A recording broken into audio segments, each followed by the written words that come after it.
Nasser e bike घेऊन आलेत इलिगो e bike, ही फक्त 39,000 पासून पुढे। चार्जिंग साठी रोजचा खर्च फक्त 5 रुपये। गाडीच्या पार्ट्सना 1 वर्षाची warranty, fire proof lead, acid battery, गाडी चालवायला सोपी, आरामदायक आणि हप्तेही सुलभ। आणि हो, ई बाईक खरेदीवर आणखीन एक बाईक जिंकण्याची लकी ड्रॉची संधी। पहिलं बक्षीस 1 ई बाईक, दुसरं 43 इंची LED टीव्ही, तिसरं वॉशिंग मशीन सह फ्री, आटा चक्की यासारखी 50हून अधिक आकर्षक बक्षीस। तर मग बरा करा आमच्या शाखा कलगरी, कवठे महांकाळ आणि मिरज।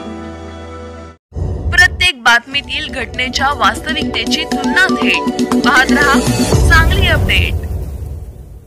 खटाव गावात चोरट्यांनी कहर माजवत एका रात्रीत 3 ठिकाणी घरफोडी करून गावकऱ्यांना हादरवून सोडले।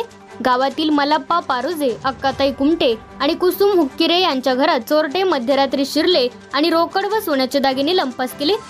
या घटनांमुळे खटाव गावात प्रचंड खळबळ उडाली असून ग्रामस्थांत भीतीचे वातावरण निर्माण झाले आहे। चोरीची माहिती मिळताच मिरज ग्रामीण पोलीस ठाण्याचे पोलीस निरीक्षक अजित सिद्ध, API तिप्पे, बीट मलदार शिंदे तसेच स्थानिक गुन्हे शाखेतील इम्रान मुल्ला, संकेत मखदूम आणि इतर अधिकारी घटनास्थळी दाखल झाले।